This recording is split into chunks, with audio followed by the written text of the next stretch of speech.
y'all doing this evening? Oh my goodness. Are y'all fed? I was watching all of you looking at the screen, and it was like, are there samples coming downstairs? So I'm glad some of y'all got a chance to sample the vegan fried chicken. Y'all like it? Yes, it was good, right? Thank you so much for coming tonight. This is the first ever Culinary Chronicles series here at Samsung. And you know what? This is the first event that we're kicking off for 2024. So give yourselves a round of applause for making it out tonight. And we have some amazing, amazing chef enthusiasts, food influencers, Michelin star chefs. I mean, we're gonna talk about culinary, food and beverage landscape. We're really gonna dive deep into the business of it. So besides the food and all the great things that we know about the food and beverage landscape, we're gonna really dive into what's happening today and what's trending. All right? So, as we get ready, we're gonna bring out our panelists. I'm ready to go. All right, I got the thumbs up. All right, give it up for Chef, Michelin star chef, Sujan. We have Diana Elderman, founder of Vegan's Baby and Vegan Dining Month. We have Chef Lorna Maseko, who is a celebrity chef and HSN host, and she came all the way from South Africa. Yes, so we have also Chef Param Jeet, who is the head chef at Gula Bar. And we have our ladies, Lanise and Janine, the founders of Vegan Hood, who y'all sampled today. All right, thank y'all so much for coming. All right, I'm gonna scoop myself in. And as I'm using my Samsung phone, and all my iPhone buddies are like, can you take a picture of me? So just make sure, you check out the new phones that are coming out. All right, so I wanna start off with Chef Sujan, right? You Michelin star chef, award-winning, I mean, he has done it all. We were talking backstage. So, Chef Sujan, you've earned international acclaim for innovatively elevating Punjabi cuisines to fine dining levels.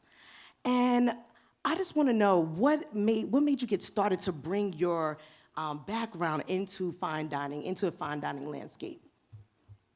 Yeah, so I lived in London most of my career. Before that, of course, I was born and raised in India.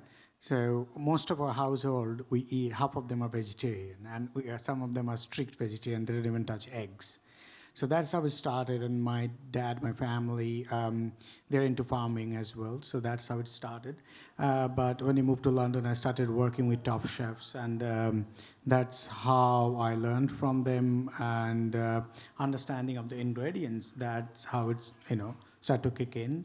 And now what I'm doing, modern Indian food in all over United States. So I have restaurants everywhere from San Francisco, LA, Chicago, New York, even in Valley, Columbus, Ohio, and of course international, a few of them. So yeah, that's the learning from different chefs, even the people who are cooking at home. Also nowadays you can get inspiration from even Instagram, and you will see so many things that are so great, though we cook in a restaurant, but still you can learn from the small little things. And then that's how it started, and then that shaped my career. Thank you. Wow, fantastic. We were talking so much about this backstage. And, when we think about bringing our culture into foods, we think about how food unites us as human beings, right? Chef Paranji, I wanted to know, how do you keep the culture alive in your food in a multicultural city as New York City? For people that have not been exposed to traditional Indian dishes, how do you just get them started and infuse different sort of seasonings into that? Okay, so we say in India, like whenever somebody travels to a foreign country, he carries two things along with them. One is the food, second is the culture. So I also came with two things. The culture, my parents gave me, and by blood, I've seen Indian culture with the different cities because my dad was actually in Indian Army, and I've traveled entire India for different cities, different states, and I've learned different languages, different food, different ingredients. All of that I bought it here, and actually Chef Sujan, who called me here at 2018 to work under him, and now I become an executive chef at Gulabo, which is actually a very classical, traditional Punjabi cuisine from northern part of India, which we use a lot of vegetarian, vegans, and a lot of meat products, and including kebabs and a lot of flatbreads, which we call it naan and kulchas. And yes, the question is how I maintain the culture and the ingredients. So since whenever you travel to a foreign country, the basic criteria is to have the same taste what you have it in India. So to create that, to balance that, I keep experimenting with the local produce, like farmers market and whole food markets and the special ingredients. I mix match everything and create the balance and the same taste what I have it in my home. And also I carry a lot of family recipes since my grandma, my mom, they all are good chefs, cooks. So I think I've created the best and create the balance. Thank you. No problem. I love that. And you know, when we talk about like bringing that cuisine from your culture, your family, we've seen it live today. So this question is for Lanise and Janine.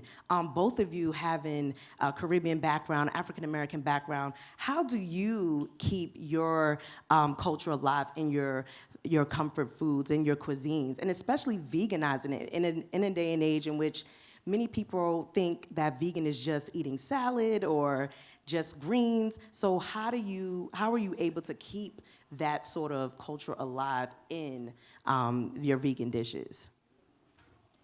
So what we do is we take the same flavors that we grew up eating and incorporate it into every dish that we make. We just completely veganize it. So we have a saying which is veganized, not compromised. We're super big foodies, and we cannot not have flavor, you know? So we take the same spices that our parents and our grandparents used, and we incorporate it in everything that we do. I love that, and it tastes good. And so, as we're talking about culture, and as we stated earlier, that food really unites us. We were talking about that backstage. So, Lorna, you know, you started off as a ballet dancer. And now you're a celebrated chef. You're a celebrated chef. You are a celebrity chef. You are a host on HSN. I mean, how did this all happen? And also, too, how do you keep your culture alive in different South African cuisines? I know you infuse like different variations of like American, of different countries. So talk about that. Yeah, I always joke and I say I spent the beginning of my life destroying my toes, and now I'm spending the rest of my life destroying my hands. I really know how to pick a career, right? But, you know, the transition kind of happened. I did a lot of food stories as a kid, and being a TV, I started off as a ballet dancer, then became a TV host, then became a chef. And that journey kind of happened because I got taken to a lot of food stories that I had to cover, which was really, really amazing. But talking about South African food, I think South Africa is one of those countries everyone has on their bucket list, like, oh, I'd love to go to South Africa, oh, I'd love to visit it, or I've been to South Africa, I've gone on safari, and they love the food, and yet when they come stateside, there's not much of it celebrated here. And so my goal is to show South African food, South African cuisine to the American market, and I think with the pop-ups that I've been having, Taste of South Africa, we've been doing that gradually. And going back to your point to say food really does unite us, I mean, you look at, we have a thing called magwenya, which is a fried donut, right? And it's very similar to a beignet. It's similar to a donut in America. And we really are just united in food. And it's that one synergy that brings us together. And it's so beautiful to see when you start studying different cultures, different heritages, and seeing what people are eating around the world, that food is that one seed, that one thread that kind of like brings us all together, which is so beautiful. I love that. I love that.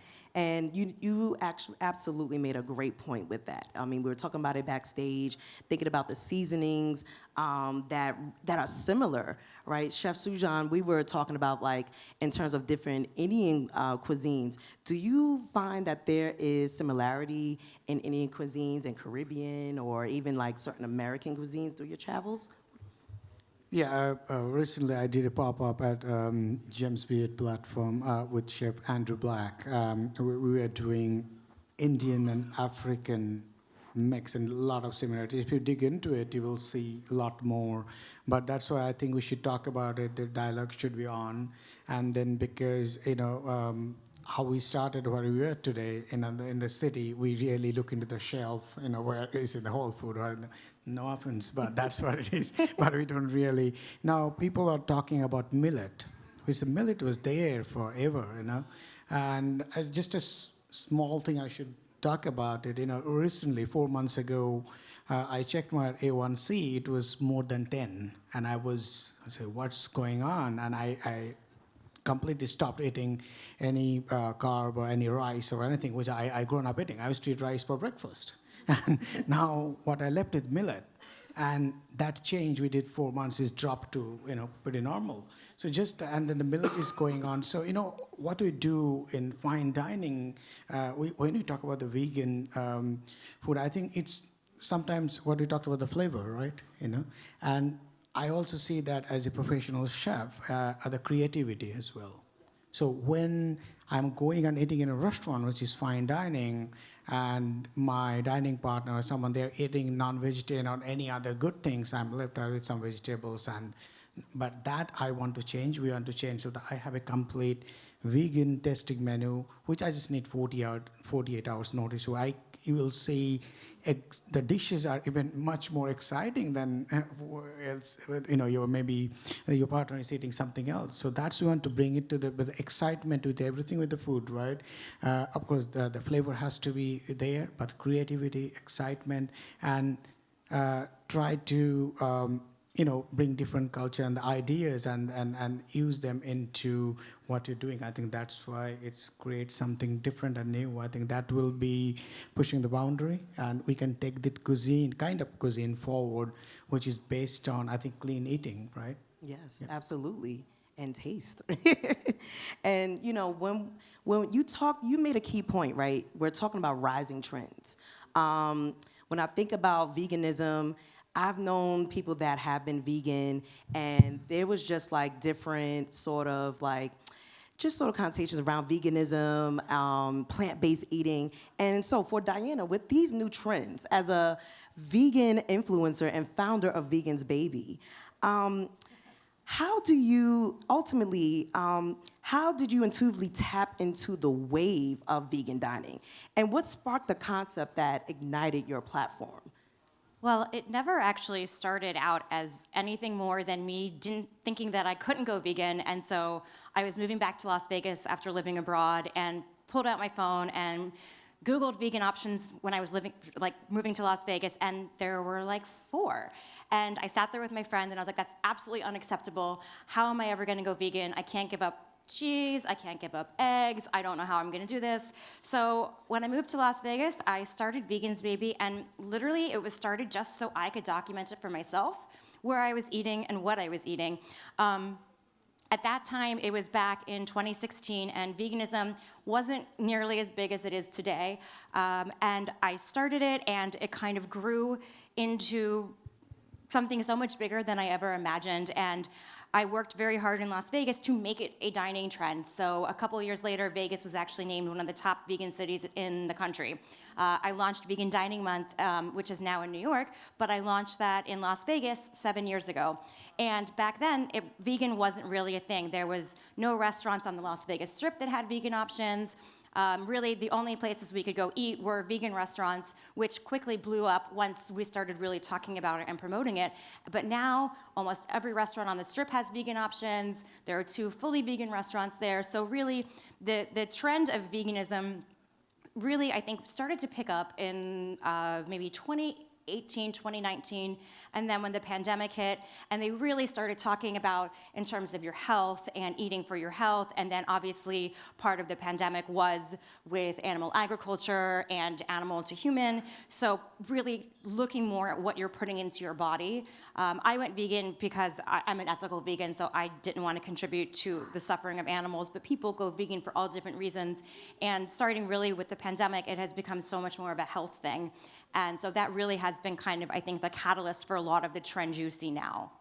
Amazing, amazing. And, you know, my next question for you is, when you talk about Las Vegas, right? And Las Vegas is known as just a city of, right. A city of casinos, is a city of just like your average McDonald's or like steakhouse or, you know, one of those name brand restaurants. So how were you able to influence that? How did you promote that and to influence them that there is a need for people that also want to eat at their favorite steakhouse, but we would like a vegan option? Bribery. In 2019, actually, or no, 2019, it was Vegan Dining Month in January, and the James Beard Foundation reached out to me. They had heard about me and the work I was doing in Vegas, and they asked me to bring chefs to New York to do a dinner at the James Beard House. And basically, at the time in Las Vegas, we didn't have a lot of, we had a lot of vegan restaurants, but it wasn't a lot of like culinary vegan restaurants per se. It was tacos, a lot of just mock meats and things like that. You know, they're using Gardein. And so I really wanted to get some upper echelon of chefs to come to James Beard House. So I went to the chefs that I knew that were doing really amazing things and didn't really have vegan options, but I knew they could. And I said, hey, do you want to come to New York with me and cook at the James Beard House? And it's amazing how quickly they put vegan options on their menu.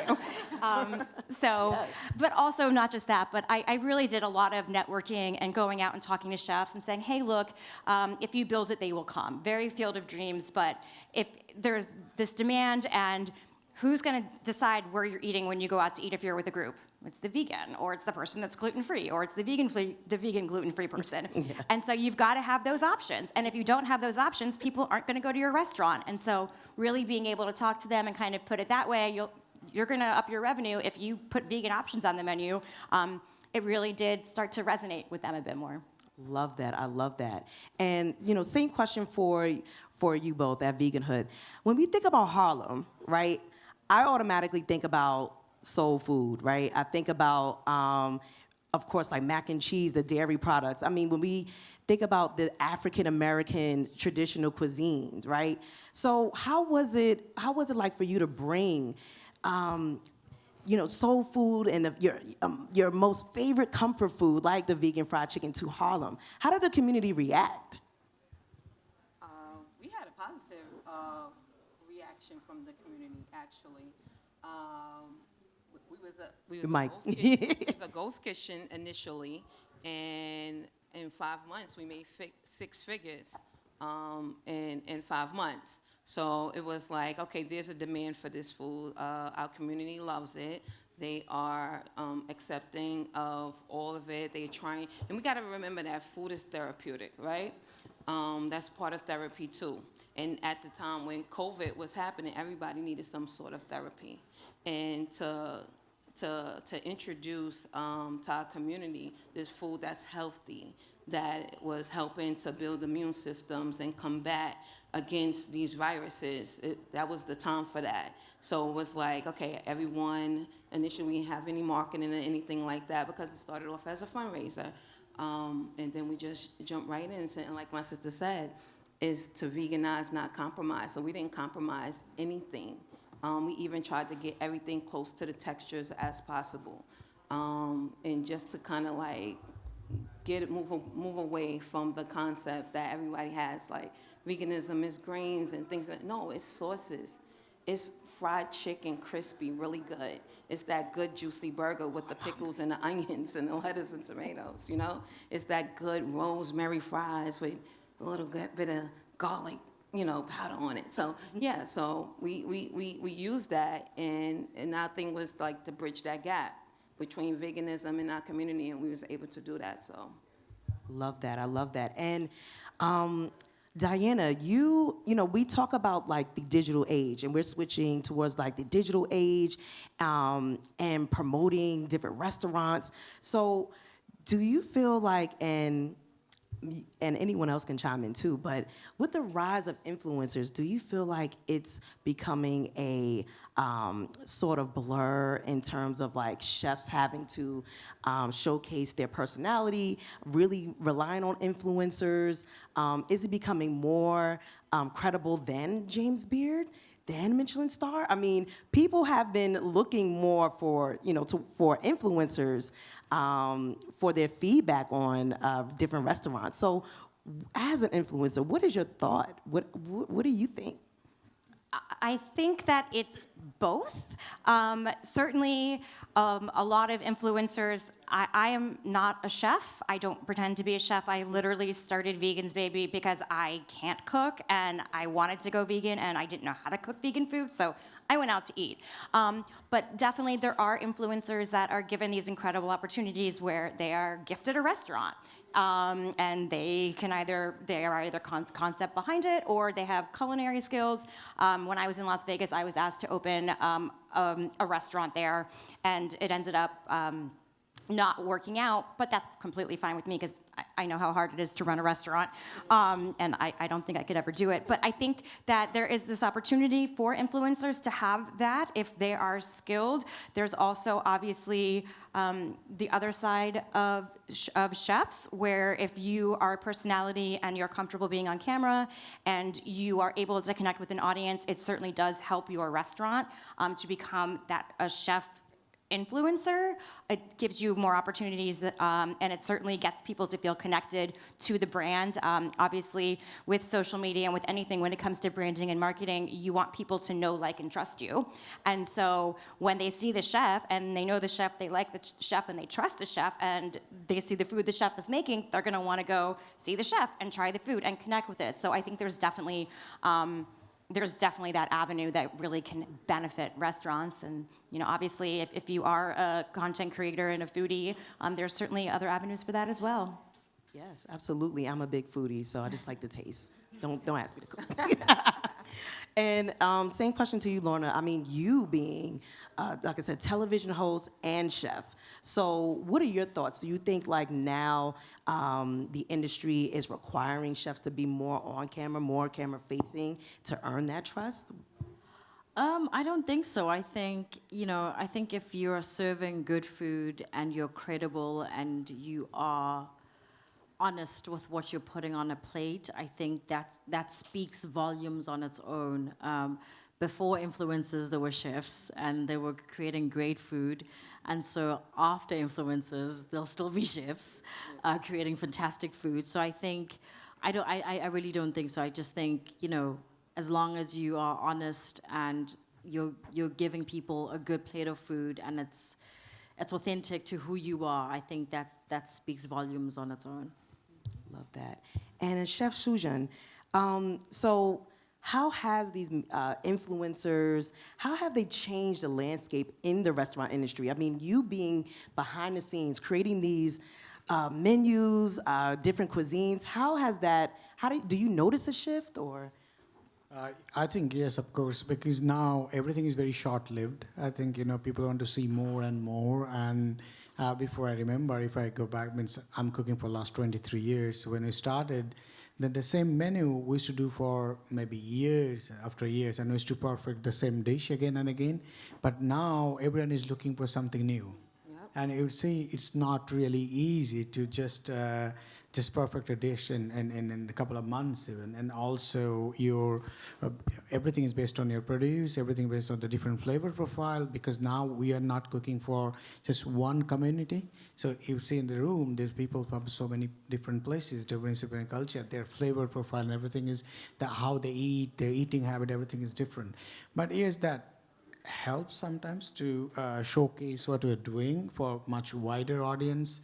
But at the end, you have to keep experimenting and you have to keep doing what you're doing, Yeah, that's true. I mean, when we talked backstage, you talked about how you change your menu very often. I mean, like every 4 months, you said, quarterly? Yeah, every 4 months. But also, as I said, you can easily change the menu for the people who eat everything, right? So you have a lot of options. When you work with vegan and vegetarian food and matching up to that standard, you have to really work hard. And then, that was, we push the boundary, and also that, also based on the creativity. And as I said, flavor, the taste, that's also plays a bigger role. But a lot of different ingredients, as I said, now, as I said, millet, you have the pulses. Yeah, of course, vegetables are always there, but how to use them in a creative way and how to merge them with, and to give you something which you are not expecting. Then you said, okay, it's exciting to eat. But the food is all about the flavor and the taste, right? That has to be the backbone of any cuisine. Presentation and everything can wow you for a bit, but at the end, it should be, tasty. It should be tasty, right? Absolutely. And you talked about, and we all talked about seasonings, flavors. There has been another rising trend in terms of farm to table. People are now growing their own foods. They're using their community gardens. And people want those organic seasonings and those organic ingredients. Now, with the rise of inflation costs, right? The rise of inflation, from the pandemic, I mean, businesses are still recovering from the pandemic.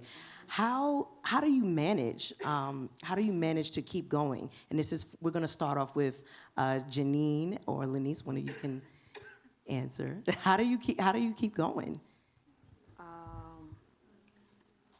How do we keep going with the inflation? With the inflation, yes, with the rise of inflation and just the plant-based, the costs that are rising with the plant-based different seasonings and ingredients. How do you manage? For us, how we manage, we cross check every market, to see who has the best prices with what we're purchasing. If we have to change a vendor, we'll change a vendor.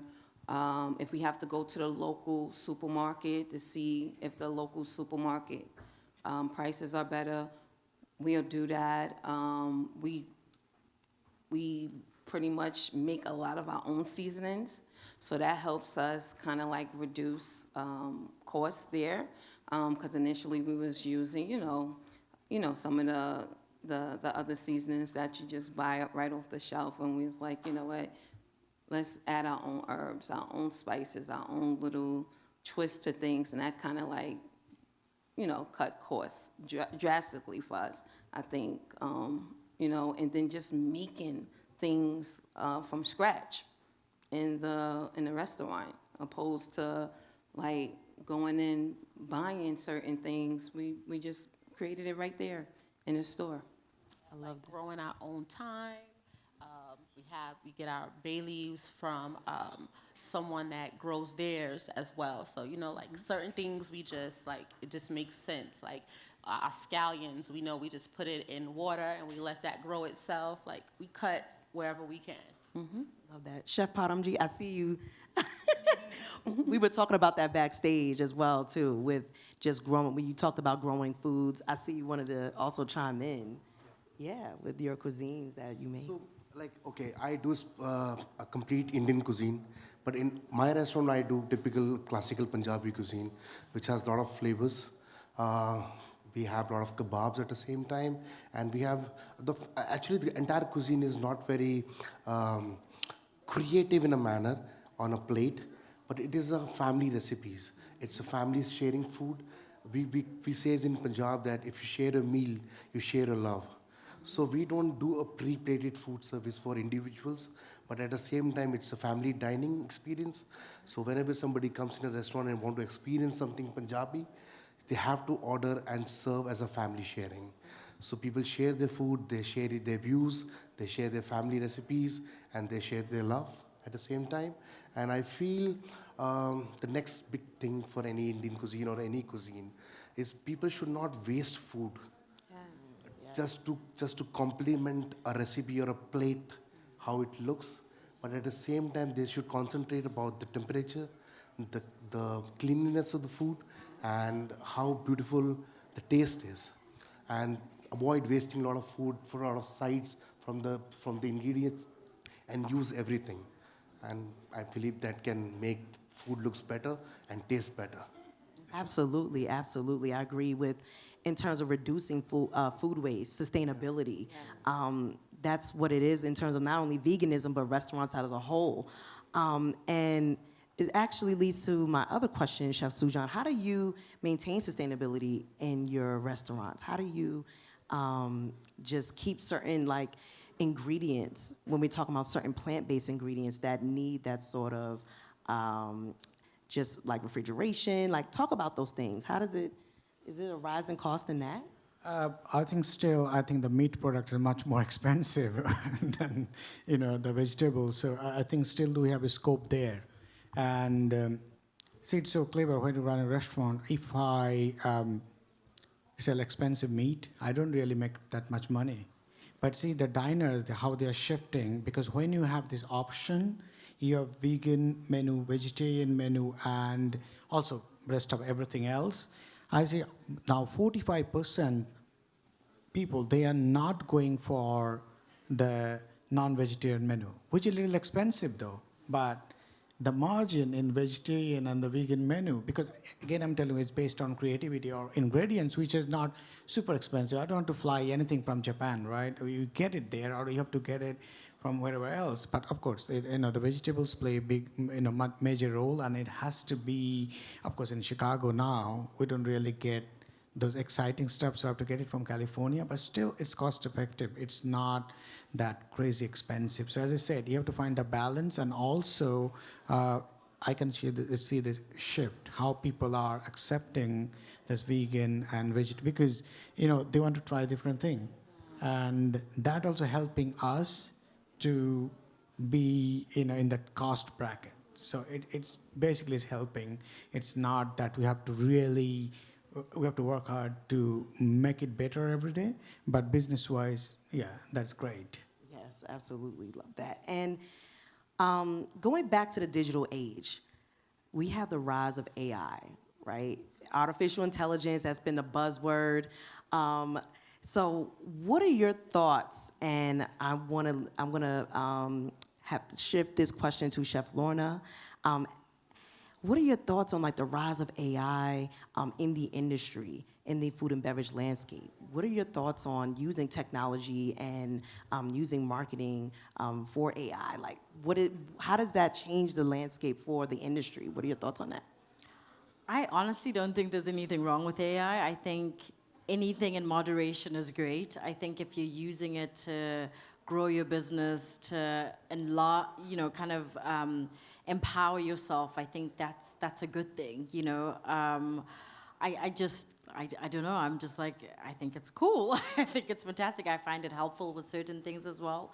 And so I think in moderation, if it's expanding, it's empowering you, I think let's use it. Absolutely. Yeah. And this is the question also to the chefs in the, behind the kitchen that are running the business. Lanise, what do you think about AI, and what do you think about technology? And what are your thoughts on how it's going to change the restaurant industry? Well, we're really just learning about it now, and I think that it's still to be learned. We don't really, we haven't used AI yet. In anything that we do, we have live people that that are behind the scenes for our social media and you as our PR. So I don't know. Again, you want to learn it because you don't want to be left behind and not understanding this thing. So I think it's something that we're just digesting and trying to process it. So I don't know where it's gonna go. I think we're leading to an AI world. We are. Because I have young ones, and everything is AI. If they want to write a letter to me or ask me, can they go out? They generate it via AI. And I'm like, no way you wrote this. And they was like, no, I put it in AI, and AI generated. So what's the answer, Mom? So That's hilarious. yeah, I think that's where we're going. It's the young people who leads the way. So we have to get in with the times. Yes. Yeah.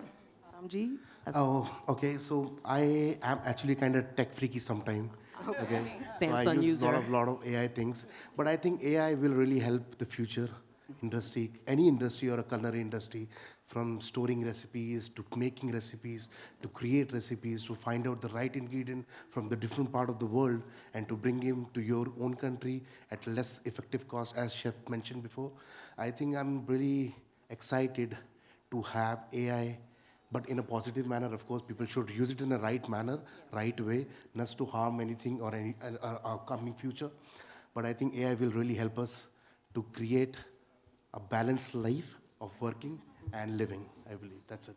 Absolutely, I love that. So give it up for our panelists tonight.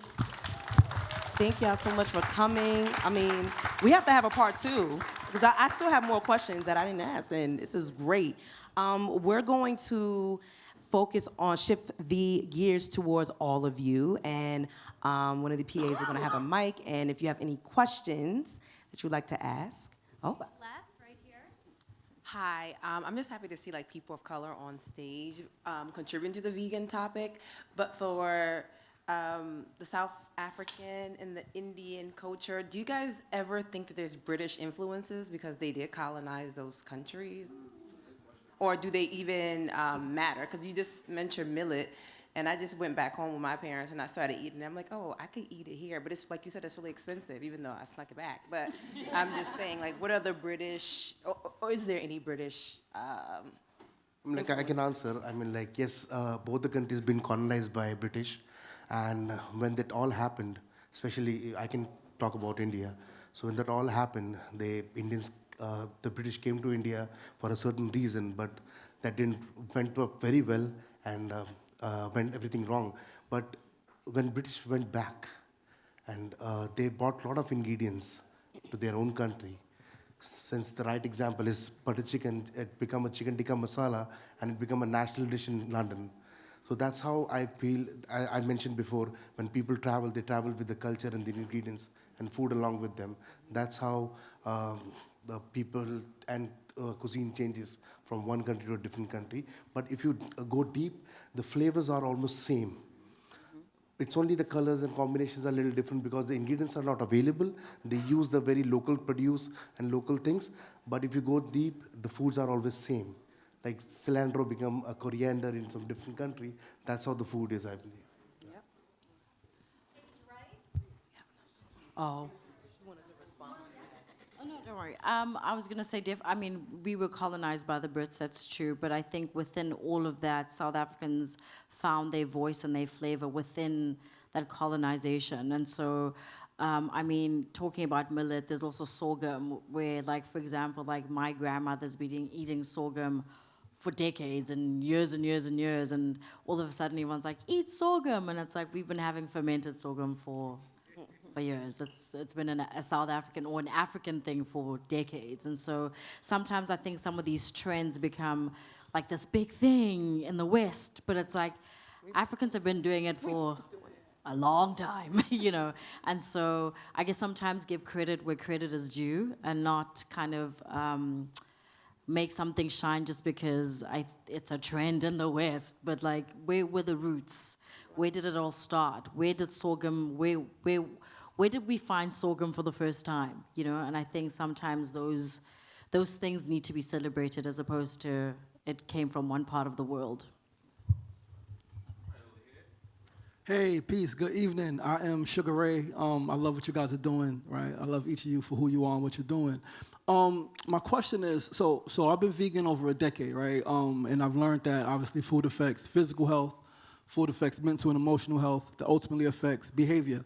In my neighborhood, just in the last 3 years, about 300 people have died from food-related illness, COVID, right, things like that, but also from violence. So my question is, how can we, activists, artists, chefs, influencers, create a more united front to create a more peaceful and just world? Like, what is it more that we can do to unite together so that we can obviously save not only the planet, but to save each other? Thank you. Well, I think part of veganism is the intersectionality of it and being in solidarity with other people and supporting everybody. I think part of being vegan, you can't just have compassion towards animals, you have to have compassion towards humans too. And it really is all of us working together, in my opinion, to bring access to things, to help bring opportunities to people where it might not exist. I know we talk a lot about food deserts in the vegan community, and it really is, there's organizations. Vegan Dining Month is partnered with the West Side Campaign Against Hunger. And so they work to get food to people in need. And so I think part of it is really just, it's activating people that are like-minded and saying, what can we do? How can we work together to help people? What kind of education do people need?